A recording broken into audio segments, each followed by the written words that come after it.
Welcome to Unraveling Midlife. I'm your host, Sarah Spence. Thanks for joining me as I explore my own astrological midlife by speaking with all sorts of inspiring people about their life and work. Although common understanding of midlife is a bit older, astrological midlife actually relates to Western astrology transits that run from the mid-30s to the mid-40s for everyone. And then there's another important transit around the age of 50. Each of the main midlife transits have an overall theme, though details vary by generation and by individual. Directly corresponds to the term midlife crisis, especially the one called Uranus opposition, which is happening for me right now. Yay. If you're new to the show, welcome. Feel free to subscribe or tell others about the show. At the end of each episode, I share a track of my original music. There's a link to my website in the show notes where you can find details of any upcoming events, which can include music gigs or kirtan, joyful chanting, maybe dream workshops. These are often more in New Zealand's summer months. And it was during festivals, doing some of these activities this past summer, that I met the guest I'm talking to today. Today is the new moon in Taurus for the release of this episode, a new beginning after the impactful eclipse of the last lunar month. Following on from last month's episode focusing on the sun and circadian rhythms, this month is all about the moon. Jane Catherine Severn is a psychotherapist, menstruality educator, and creator of the Feminome model. The teachings of her organisation Lunar House go far beyond our accustomed medical model to offer a radically new, holistic and integrated understanding of menarche, menstrual cycles, menopause and mature life, and why women's hormones behave in the mysterious ways they do. When Jane Catherine started exploring these topics, menstruation was a taboo subject that no one talked about, but times have changed. Jane, welcome to Unraveling Midlife. It's great to have you here. Tell us a bit about you and what you do, because from what I know already, it's fascinating. Well, it is fascinating to me also, and I became completely fascinated as a young woman when I randomly discovered that women's menstrual cycles match the moon cycle, which I think is pretty general knowledge these days, but in my day it wasn't. And as soon as I realized that we matched the moon, I thought, this is not just about fertility. This is a much, much bigger design that women are made in. And so I spent years searching around for the rest of the knowledge that I was convinced must exist about the design of women, how we fit with nature, why we're so changeable, why we are designed the way we are. I began to ask, well, what are hormones and why do they behave in the really quite bizarre ways that they do? Why do they interrupt our lives so much? All of these questions. And I couldn't find answers in any of the, orthodox ways of finding answers. So in the end, I found I had to drop everything I'd ever been told about menstrual cycles, menopause, hormones, all of that scene, and learn from the source itself, which was how women's hormones, menstrual cycles, menopause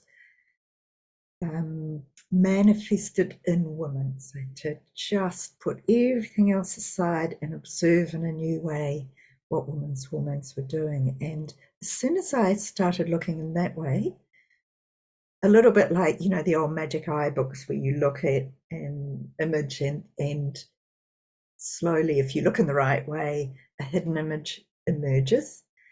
And it was exactly like that as I paid attention to women's menstrual cycles and menopause, all the different, what we call symptoms. It was just like the Magic Eye books, this amazing design, this purposeful, sacred, really, design emerged in front of my eyes. I was a counsellor and psychotherapist for women, and so I had plenty of opportunity to observe women pouring out their life, their experience, their struggles to me. And so I studied in that humble and willing way to learn without prejudice, to learn in the school of hormones, which is, yes, quite a new perspective than the one we used to. And I discovered this amazing psycho-spiritual developmental design that our hormones have right through life. And as I realized that was in there, and I knew I was only at the very beginning of something so profound, I realized that I needed to make this the work of my life, make this my reason for being on planet Earth, to discern or to articulate perhaps what I was learning and give it back to its rightful owners, which is every single woman on the planet. So I created Luna House, which is my school of conscious menstruality, or the feminine, as I now call it, and I offer courses and workshops, talks, seminars, however I can get the word out to women all over the world. And I've written my first book, The Menstrual Cycle, Part of the Knowledge. Second one on menopause is half written. If I get them all written, there'll be 7 in the series, but we'll see how long I can live. Oh, that's wow, great. Seven books planned. Whoa.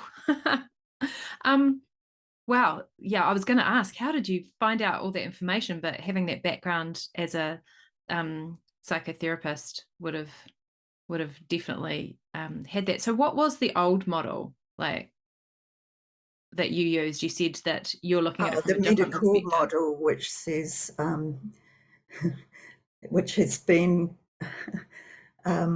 talking in the same tone of voice for thousands of years now, saying that women's hormones are capricious and problematic and out of balance and unruly, and create a lot of problems and need to be improved upon by fake hormones.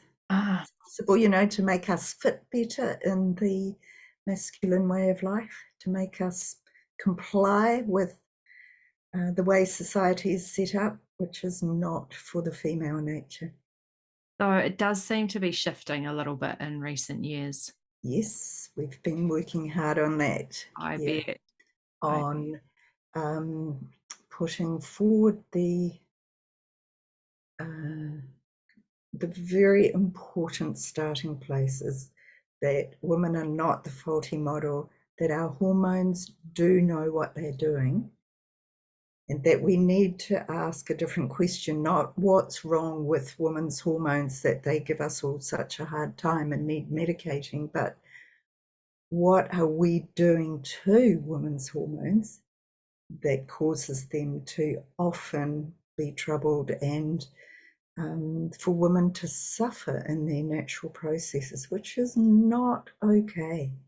It is No, not okay. and I For think you're even one woman to suffer, let alone many, many women, a high proportion of women. so over the years, have you seen things get worse? Like, is it environmental impacts as well? Like, what's your view? I would say environmental impacts is the number one cause, and that includes a huge array of things, uh, hormone disruptors, known hormone disruptors. And our food's full of them because it's sprayed with chemicals, Mm. pesticides, herbicides. We are surrounded by electromagnetic emanations which are harmful to us. We are persuaded to take medications which have terrible side effects. Added, so the environmental factors is one huge piece, and the other piece, which is in my field as a psychotherapist is that we are conditioned, and we have been conditioned for hundreds of years, to resist the things that our hormones are trying to do to us. And that resistance is so natural to us that we don't even know we're doing it. And the kinds of things I'm talking about are simply the belief that things like premenstrual moods, emotions, menopausal hot flushes, memory loss, all of these things we call symptoms, we believe they mean there's something wrong with us and that we should medicate ourselves or adjust ourselves so that those things don't happen to us. But that's a resistance, and it makes us tighten our body, not breathe so fully, and that adrenalizes our system. So very often women are experiencing their hormonal phenomena um, in an adrenalized way, which of course upsets the delicate balance of all our hormones and causes the things that so many of us struggle with. Yeah, well, I guess especially being in my 40s and knowing a lot of other women in their 40s, just the amount of stresses and the amount of adrenaline Yes, that I can see coursing through people's systems, and yes, maybe not right now, but on definite occasion through my own, and just self-observation and observation of others. Like, it's quite a crazy kind of society that we're living in with this yes, pressure. yes, Mm. yes. And it alters our um, the natural energetic balance inside us. What I The whole design, which I call it the four M's, so menarche, menstrual cycle years, menopause, mature life. That's the feminine, which is, it's like an energy wave that runs through a woman's life. And within that, the menstrual cycle repeats it on a smaller scale. So it's all about energy and whether it can flow or whether it's resisted. And if we've been brought up to, as most of us have in all different cultures, to try and not let our hormonal life impact too much on our ordinary life, at the real world, as they call it, of commercial priorities, and um, trying to be uh, trying to be consistent when we're actually changeable. If we are set in our body to try and live as if our menstrual cycle or menopause is not happening, then we're in resistance to our hormones. mm, And our hormones will then have to work harder to get our attention for what they're trying to make conscious. yeah, the number of times that I end up completely devoid of energy, and I reflect back and realize that weekend before my period, I just packed in way too much stuff and I actually needed some Yes, downtime.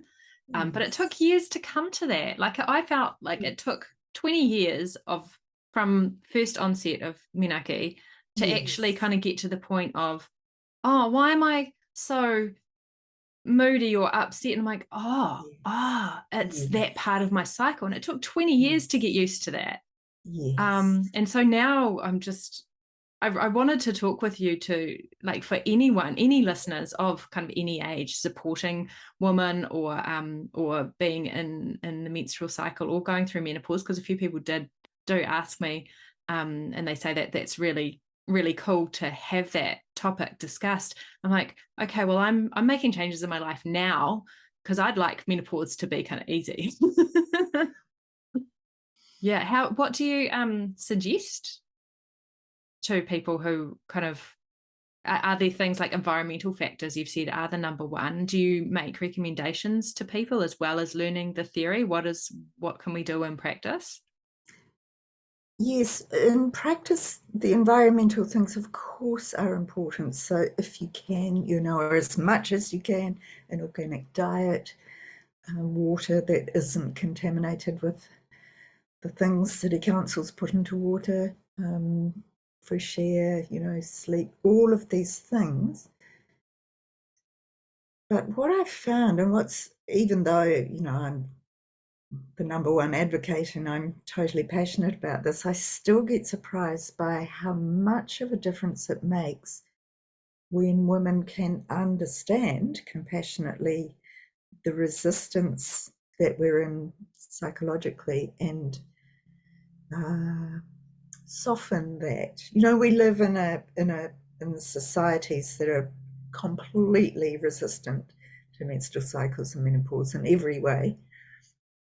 So we should never blame ourselves for it or think it's something we're doing wrong, but just to catch the subtle layers, like, am I holding my breath?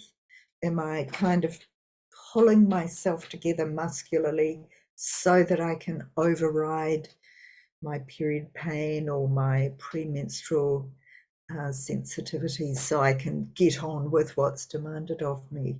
Now, could I soften that clench by taking a breath, by breathing differently, by feeling compassionate? And because these things are such an energetic design, they will respond even to subtle interventions like that we can make. Mm. So small changes are better than Yeah, nothing. understanding, let's take hot flushes as another example, because what I find is generally at the beginning of my courses, my menopause courses, women will come in dreading hot flushes, afraid they're going to get them, hoping they'll never get them, wondering what remedies they can take in case they do get them. But by the end of the session that we do on hot flushes, they're going, wow, I can't wait to have one.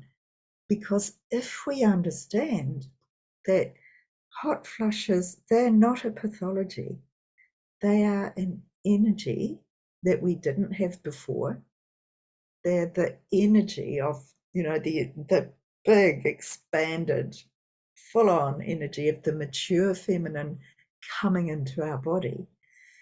And they do make us kind of need more space, and they make us want to spread our wings and not be crowded, because they're wanting us to experience in our body this incredible energy source. The world is short of this particular energy. It doesn't allow this big, strong, mature, wise feminine energy. So our clever hormones cause us to feel it in the body, because otherwise, we're so mentally attuned, we would just ignore the profound change that's happening inside us, the alteration of everything, the expansion of our consciousness. That's what the menopausal hormones are doing.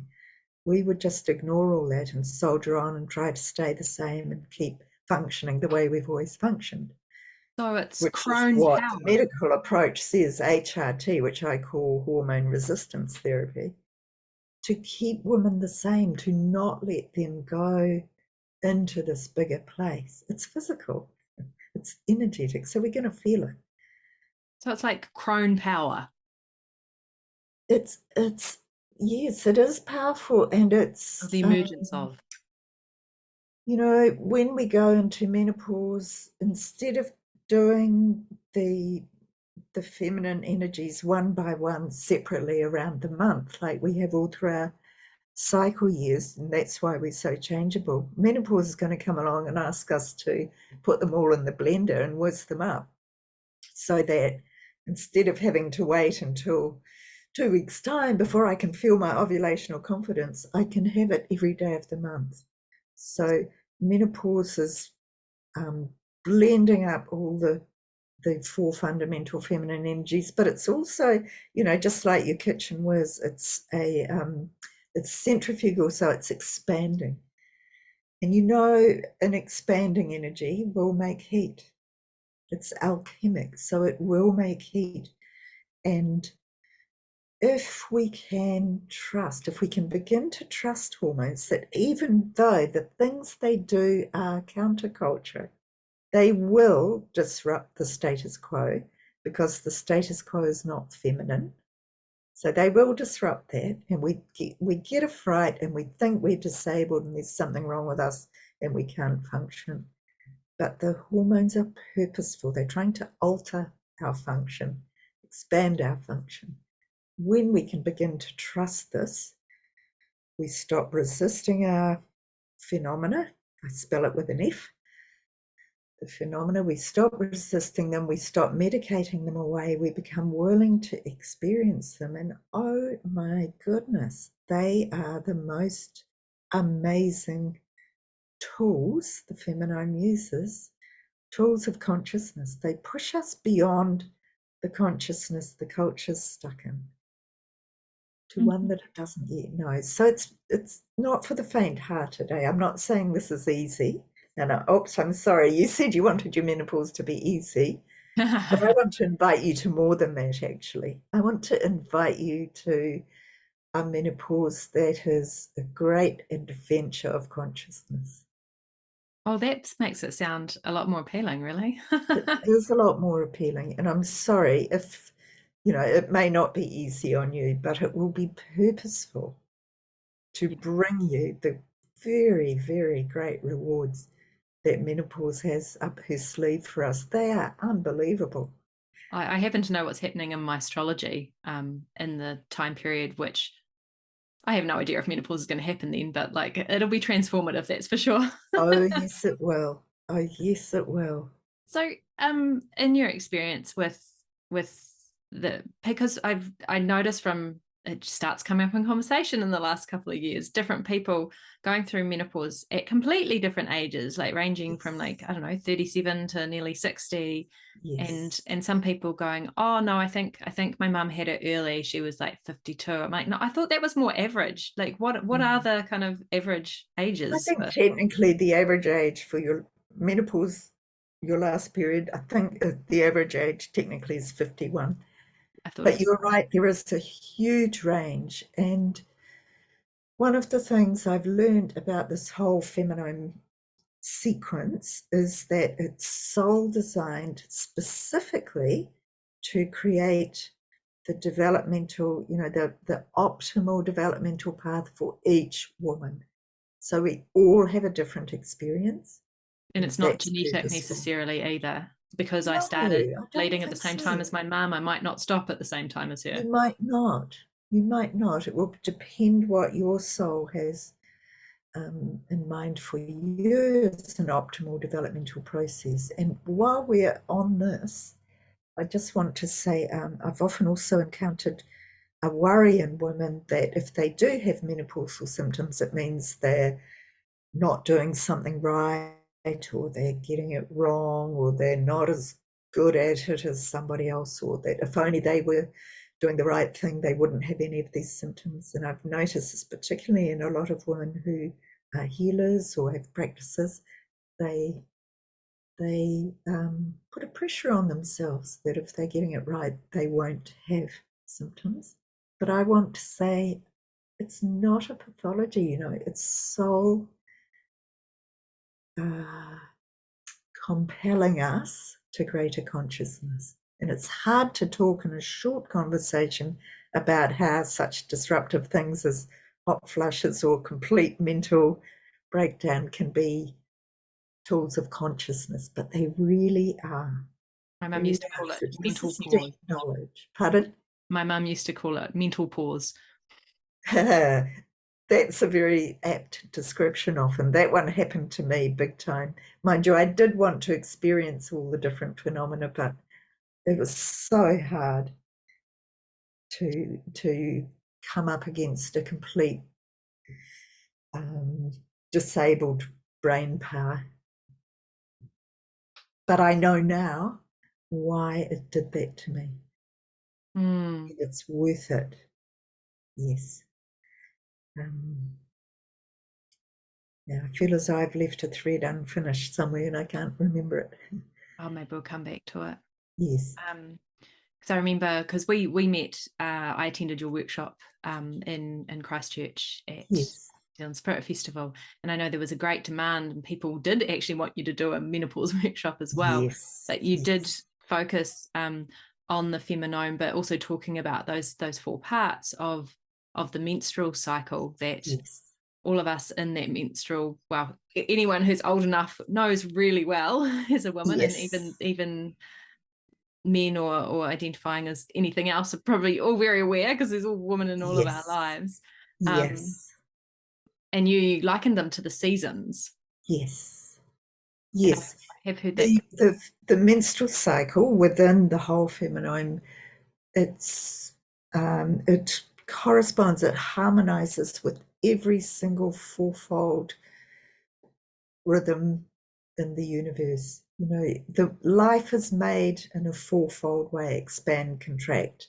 So yes, we have four seasons, four directions, the tidal movements, the cycles of plants, day and night. Everything moves in that oscillation, and we move with it, from our outer life to our inner life, from our clear mind life to our big emotion life. It's all um, keeping us in balance as we develop, because the culture would try to make us stick to our mental and physical faculties. They're not so trusting of the emotional and the spiritual, but the menstrual cycle will come along, just like the seasons come along, and make sure that we go through each of the four faculties and don't miss any out, because to be our optimal self, we need to be equally adept mentally, bodily, emotionally, and spiritually. I heard somewhere else a description of the spring and the summer being with the I guess the estrogen, and almost being like getting on with people, being a peacemaker, and then when the hormone shifts and get to the autumn, it being the truth area time of the cycle, Yes. and not having the filters on. And I thought that was a really nice way of putting it. Instead of being, oh well, she's gone crazy and she's premenstrual, Yes. it's a, well, this is actually what I think. Yes. So where we need, that is true. Yes. But where we need to be very careful with that is um, the emotions that can erupt or come out in ways that give us a fright or feel too intense at the premenstrual time. We shouldn't just take them at surface value, because often those premenstrual tantrums, or tearful times or whatever, often they are reactions to feeling, rather than the feeling itself that our soul is wanting to bring to our awareness. So we need to learn, this is why I teach this so carefully in my workshops, we need to learn how to respond to and understand and get to the bottom of those big feelings, so that we hear the real message. It might be, I hate my husband, I want to kill him, and then 2 weeks later she's all in love with him again. This is very natural, and I think all of us can relate to it at some point. But actually, underneath that ferocious rage, there'll be something that really matters and needs to be in awareness. So not to just take the surface layer, because that will make it difficult for us to trust ourselves or around the month, or to trust the feelings we have at the premenstrual time. And it might make us, divorce our partners or do rash things that we'd regret later, if we take that surface layer as the whole truth and nothing but the truth. It's an invitation to find the truth, perhaps. There's some food for thought, like how to. I feel like personally I've been learning in the last year about emotion and how to actually feel it instead of Yes. pushing it away. Yes. Yeah. Yes. And that's a deep art, isn't it? That's got layers and layers and layers in it Mm-hmm. until we get to the kernel of it. Mm. Yes, it's quite an art. So we should never just take these things superficially. And that's why the feminine sequence through our life. That's why she takes us round and round the menstrual cycle, 400 or 500 times in our life, because we can't learn it all at once. We need repeated immersions in each of the four energies until we can really become adept in all of them. They are deep, and we shouldn't underestimate what's possible for us if we learn to live according to our design. It will take us deep. It will stop us in our tracks to pay attention to something.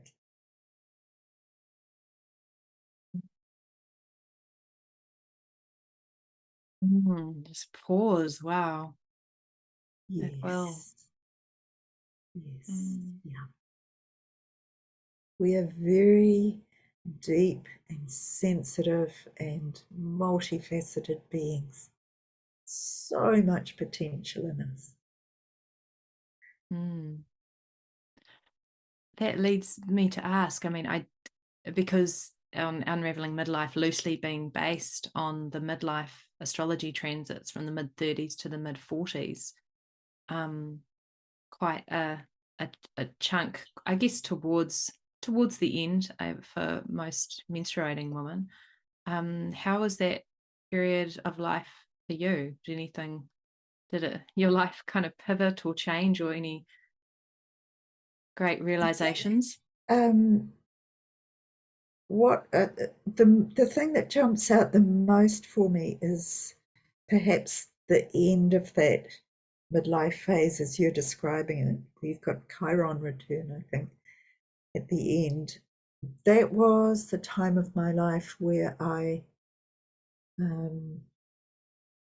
I was so uh, preoccupied by this knowledge that I was discovering little by little by little. It was opening up more and more to me, and I could see there would be no end to it because it's boundless.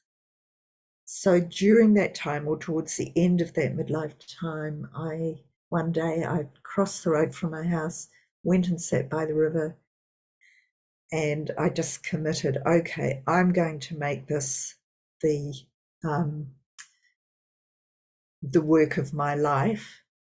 If I can find a way to keep myself financially afloat while I'm doing it, I'm going to say yes to this work, whatever it asks.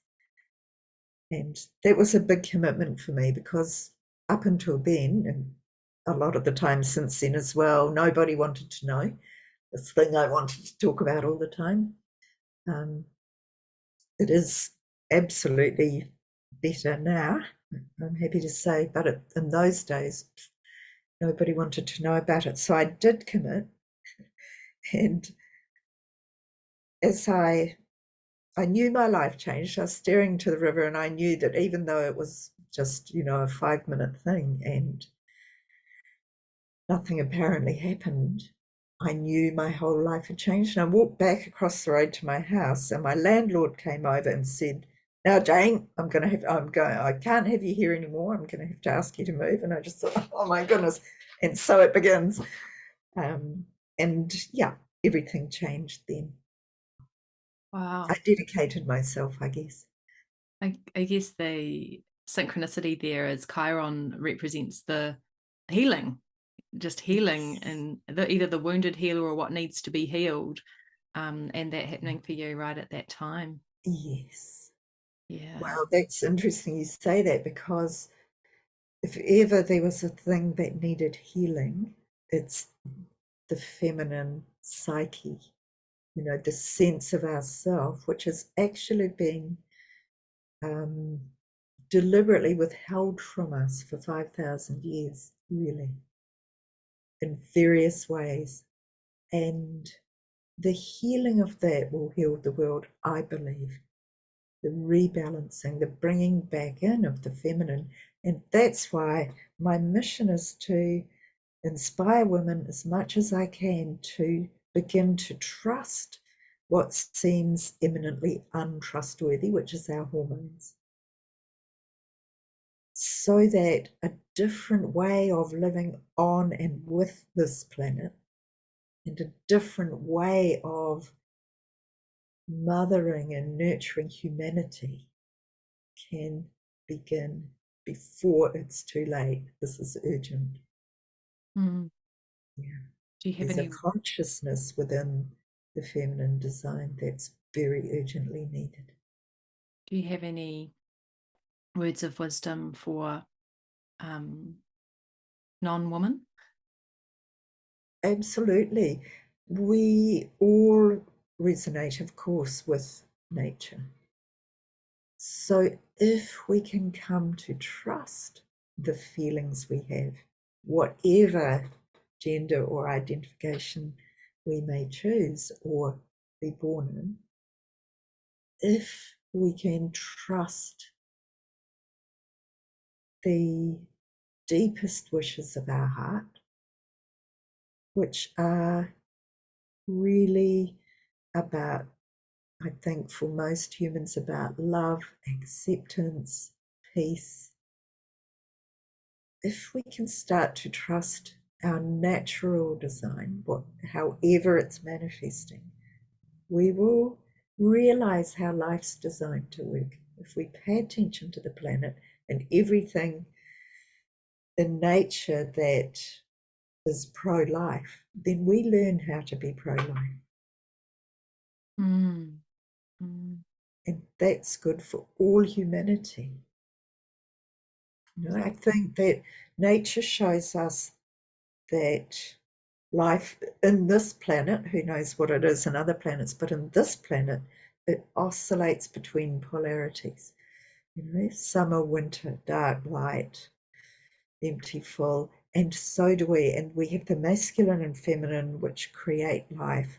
But in between there's all kinds of places that people can stand and make their place and have their self. But we do need to know and honour the thing that holds the polarities of life together. I'm often asked, what about men?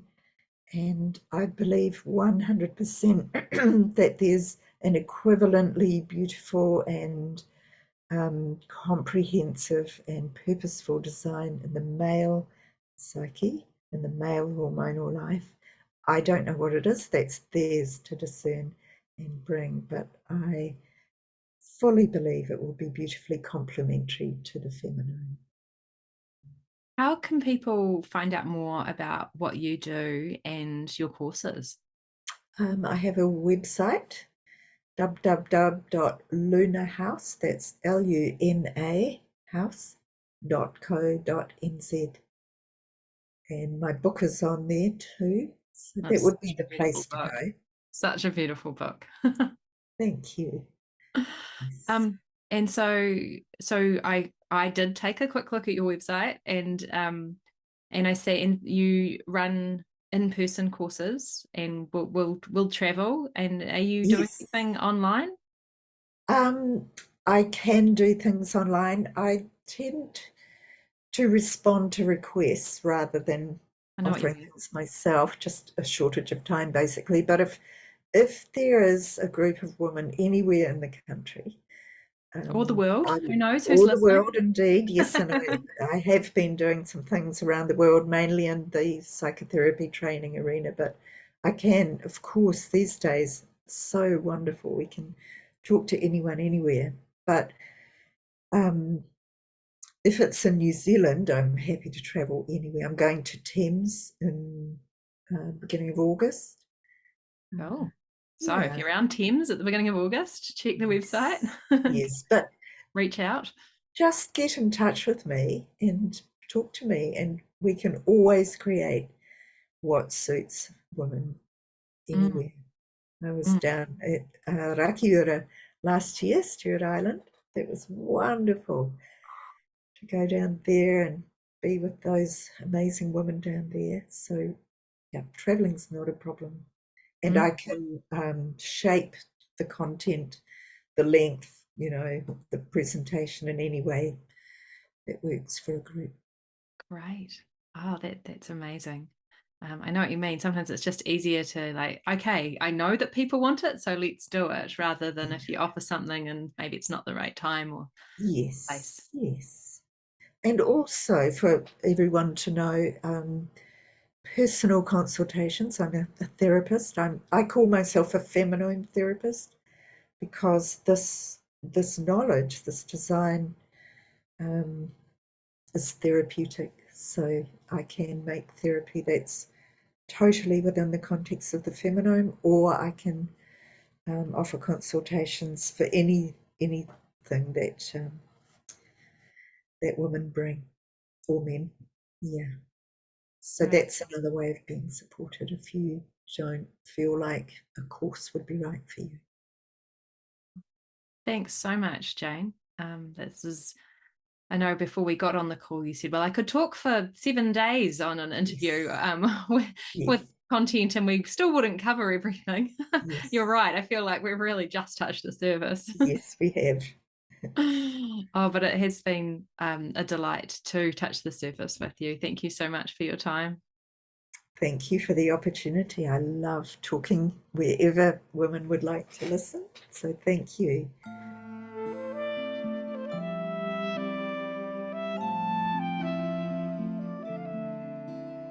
Welcome to the music section of the show.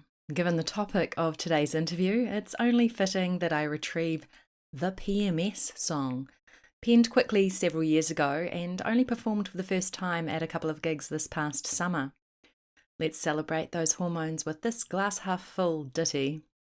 I used to have really bad PMS. I wrote this around that time where I actually did a session with someone who cleared it. It was, now I just kind of get normal, but yeah, it was pretty bad. Might be too much information, but for anyone who hasn't ever experienced PMS themselves, everyone experiences it completely differently, so please don't assume that you can apply my song to anyone else. Anyone who's experienced PMS, do you think that's fair enough? Yep, yep. Takes over. Except because of the wind, I have this strategically placed hairpin so that the words don't fly away, and I just need to adjust it a little bit. The PMS takes over. These vines tangling up and over my sanity. Thoughts are getting scrambled, adjusting common sense, and there's no clarity. It's the overthinking PMS, the time of the month where balance is less. It's the time where I felt under duress, when any sort of pressure feels like stress.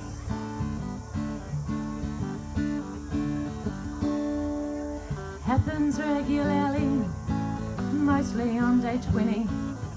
I know it's coming, my boobs get sore and water retention is plenty. It's a letdown, this hormone shift, leaving the week of horny to cranky, then later emotional and crying at things that are corny. It's the overthinking PMS, the time of the month where balance is less. It's the time where I feel under duress, when any sort of pressure feels like stress. Men in my life tell me I'm okay, I'm really not that bad. I know what to do when my buttons are pressed and I get nitpicky or mad. It's the good old tools, exercise and diet, not to mention being self-aware and apologizing. I know I'm PMSing, let me take care of that. I know I can transform it with self-care. It's the overthinking PMS, the time of the month where balance is less. It's the time where I feel under duress, when any sort of pressure feels like stress.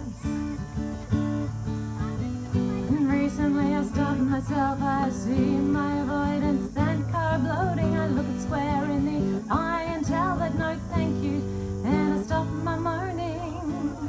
And it's the overthinking PMS, the time of the month where balance is less. It's the time where I feel under duress, when any sort of pressure feels like stress.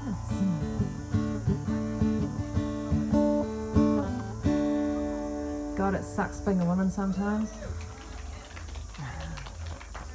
I also found it quite entertaining when someone stood up in the first chorus and left.